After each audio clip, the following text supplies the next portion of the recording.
آج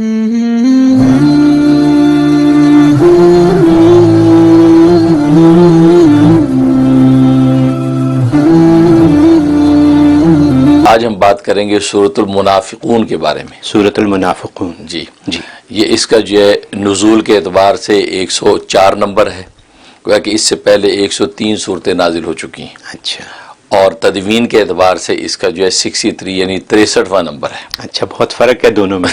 بڑا فرق ہے، جی بالکل۔ جی، تو یہ سورۃ منافقون جو ہے یہ اس لیے اس کا نام منافقون ہے کیونکہ اس میں منافقین کا تذکرہ ہے، منافقین کے حوالے سے ایک واقعہ پیش آیا، اس کو ذکر کیا گیا ہے، اور اسی پس منظر میں یہ صورت نازل ہوئی ہے۔ اچھا، اور اس کے اندر ذلیل اعظم کا ذکر ہے۔ ذلیل اعظم، ذلیل اعظم بہت بڑا ذلیل، یعنی وہ رئیس المنافقین عبداللہ ابن ابی ابن سلول، جی یہ رئیس المنافقین یا منافقوں کا سردار، جی، بڑا بدبخت و خبیث الفطرت تھا، ہر وقت رسول اللہ صلی اللہ علیہ وسلم کو اذیت پہنچاتا، اہل اسلام کے بارے میں ایسی باتیں کرتا، لیکن بنا ہوا مسلمان تھا، بظاہر تھا منافق۔ جی، اس کی ذلت کا تذکرہ اس کے اندر، اس لیے اس کا عنوان جو ہے ذلیل اعظم۔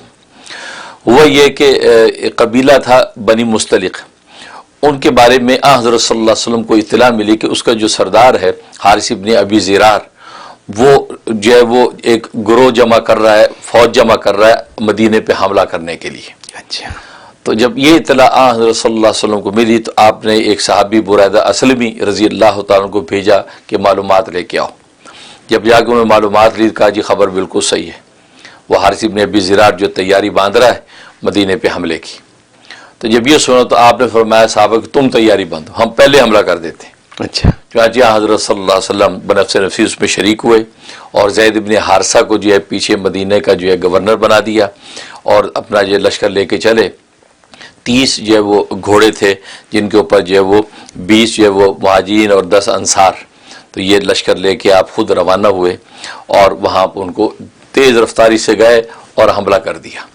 وہ لوگوں کو ان کو یہ اندازہ ہی نہیں تھا کہ یہ کیا ہوا، وہ بھی اپنے مویشیوں کو پانی پلا رہے تھے۔ تو جب حملہ زوردار ہوا تو وہ سنبھل نہ سکے، تو وہ جناب اس میں مارے گئے، 10 لوگ ان کے بڑے اہم لوگ مارے گئے، باقی گرفتار ہوئے۔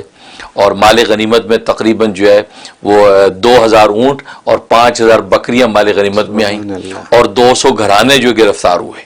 اچھا، اس غزوے میں منافقوں کا ایک بہت بڑا گروہ بھی تیار ہو گیا جو آج تک کسی غزوے میں نہیں گیا تھا۔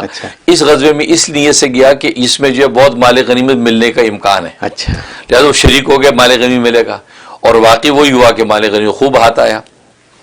ان منافقوں کا جو سردار تھا وہ عبداللہ ابن ابی ابن سلول ہے، تو یہ بھی ساتھ گئے تھے۔ حضرت صلی اللہ علیہ وسلم نے جب یہ فتح حاصل کر لی تو پھر کچھ دن وہیں ٹھہر گئے۔ تو وہاں ایک جو کنواں تھا موریسی، تو موریسی کے نام سے کنواں، اس کے قریب آپ نے پڑاؤ ڈالا اور وہاں چند دن ٹھہرے۔ تو وہاں پر ایک مہاجری اور ایک انصاری کا جو ہے وہ مڑ بھیڑ ہو گیا، جھگڑا ہو گیا کسی بات پہ، وہ پانی پہ جھگڑا ہوا۔ اچھا، تو جب جھگڑا ہوا تو مہاجر جو تھا، اس مہاجر صحابی نے جو اس کو لات ماری انصاری کے، انصاری نے جو ہے یا لل انصار کہہ کے انصاریوں کو پکارا۔ اچھا، ہاں، جب مہاجر جو صحابی تھے انہوں نے یا للمہاجرین کہہ کے ان کو پکارا، تو مہاجر انصار سارے اکٹھے ہو گئے، یعنی صحابہ ہے، مسلمان ہے، اب آپس میں لڑائی کے لیے تیار ہو گئے۔ جی، اب یہ آوازیں حضرت صلی اللہ علیہ وسلم نے اپنے خیمے میں سنی تو آپ نے فرمایا کہ یہ بدبودار یہ آواز کہاں سے آئی؟ باہر نکلے، کہا جی یہ بات ہو رہی ہے۔ آپ نے فرمایا دعوها فإنها منتنہ، کہا یہ عصبیت کی باتیں چھوڑو، میں مہاجر میں انصار، یہ بدبودار باتیں، خبردار اس کو دوبارہ ریپیٹ نہ کرو۔ اور وہ آپ نے جھگڑا جو رفع دفع کیا۔ عبداللہ بن جابر رضی اللہ تعالیٰ فرماتے ہیں کہ واقعی یہ جو ایسی بدبو جو ہوتی ہے بری بات کی، وہ بدبو ظاہر بھی ہوتی ہے، وہ ظاہر ہوئی اور ہم نے محسوس کی۔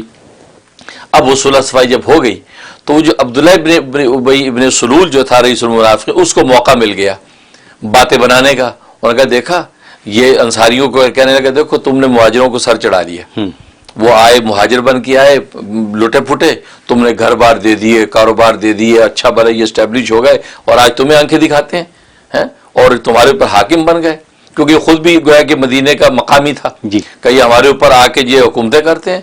تو کہنے کا دیکھنا اب ہم مدینے واپس جائیں گے نا تو جو سب سے زیادہ عزت والا ہے وہ سب سے زیادہ ذلیل کو نکال دے گا۔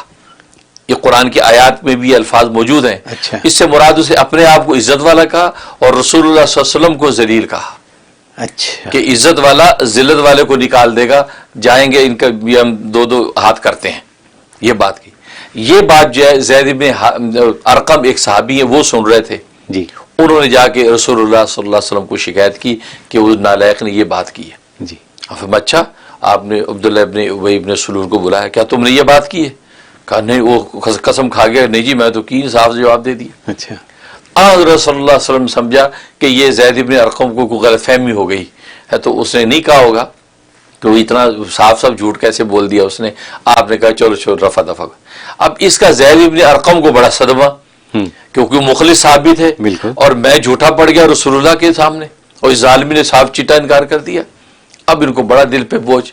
اب وہاں سے جب واپس مدینہ کی طرف یہ لشکر واپس لوٹا ہے, تو مدینہ سے پہلے یہ صورت نازل ہو گئی, اور اس کے اندر حقائق اللہ نے کھول دیے کہ گویا کہ وہ زید ابن ارقم صحابی ٹھیک کہہ رہا ہے, اور یہ بدبخت جھوٹا ہے, اور اسے یہ بات کہی ہے.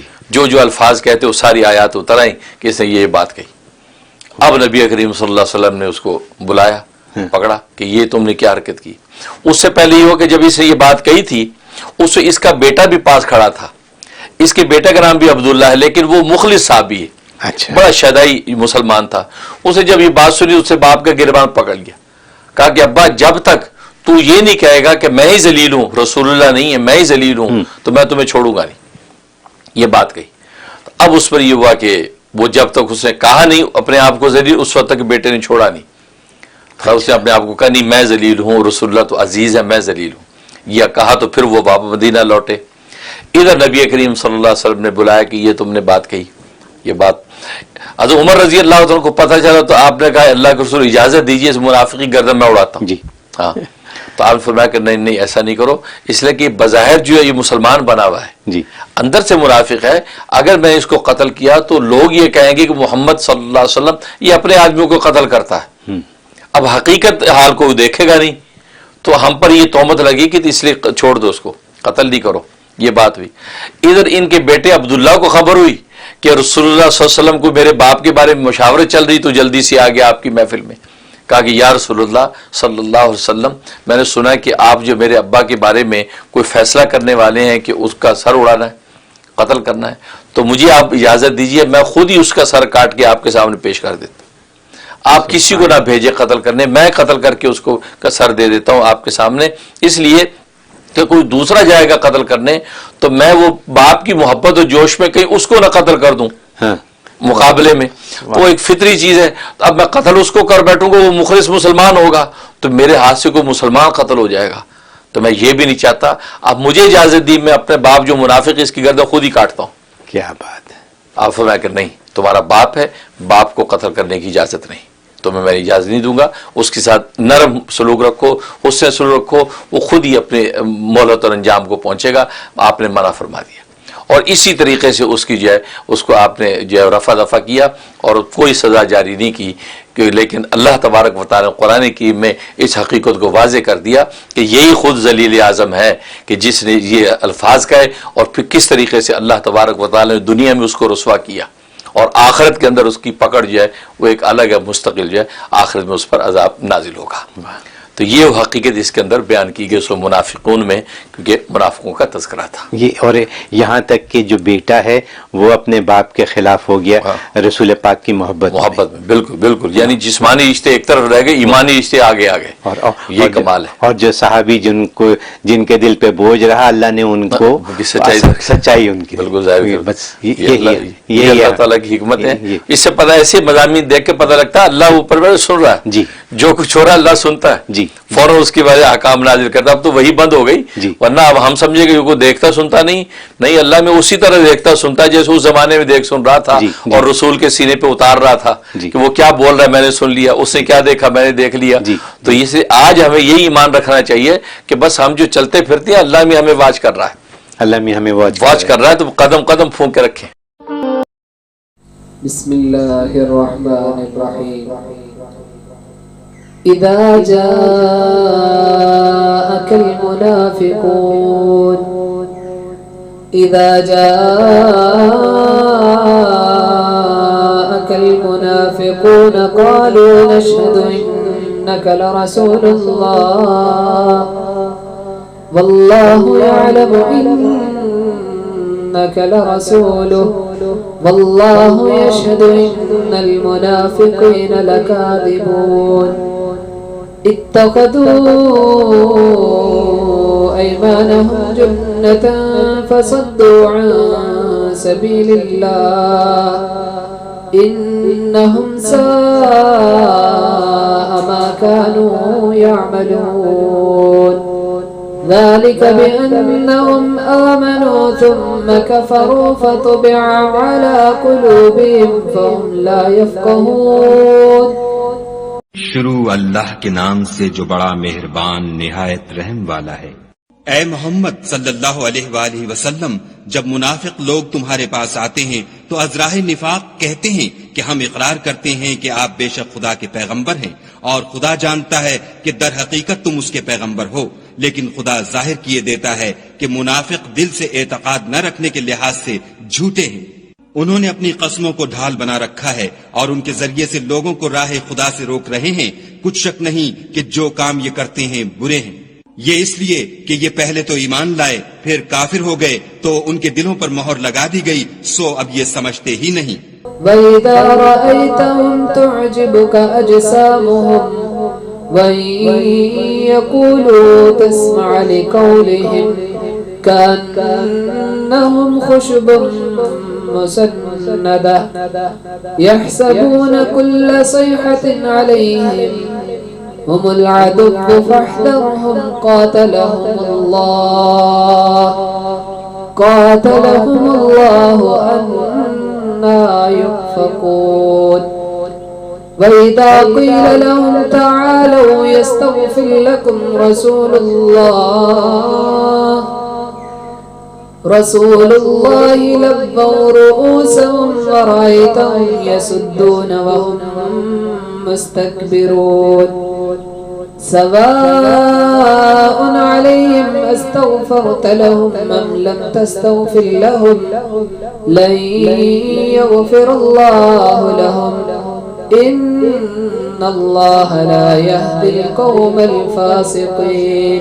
اور جب تم ان کے تناسب اعضا کو دیکھتے ہو تو ان کے جسم تمہیں کیا ہی اچھے معلوم ہوتے ہیں، اور جب وہ گفتگو کرتے ہیں تو تم ان کی تقریر کو توجہ سے سنتے ہو، گویا لکڑیاں ہیں جو دیواروں سے لگائی گئی ہیں، بزدل ایسے کہ ہر زور کی آواز کو سمجھیں کہ ان پر بلا آئی۔ یہ تمہارے دشمن ہیں، ان سے بے خوف نہ رہنا، خدا ان کو ہلاک کرے، یہ کہاں بہ کے پھرتے ہیں۔ اور جب ان سے کہا جائے کہ آؤ رسول خدا تمہارے لیے مغفرت مانگیں تو سر ہلا دیتے ہیں، اور تم ان کو دیکھو کہ تکبر کرتے ہوئے منہ پھیر لیتے ہیں۔ تم ان کے لیے مغفرت مانگو یا نہ مانگو، ان کے حق میں برابر ہے، خدا ان کو ہرگز نہ بخشے گا، بے شک خدا نافرمان لوگوں کو ہدایت نہیں دیا کرتا۔ هم الذين يقولون لا تنفقوا على من عند رسول الله حتى ينفضوا ولله خزائن السماوات والأرض ولكن المنافقين لا يفقهون. يقولون لئن رجعنا إلى المدينة ليخرجن الأعز منها الأذل ولله العزة ولرسوله وللمؤمنين ولكن المنافقين لا يعلمون. يا أيها الذين آمنوا يا أيها الذين آمنوا لا تلهكم أموالكم ولا أولادكم عن ذكر الله ومن يفعل ذلك فأولئك هم الخاسرون. وأنفق مما رزقناكم من قبل أن يأتي أحدكم الموت فيقول رب لولا أخرتني إلى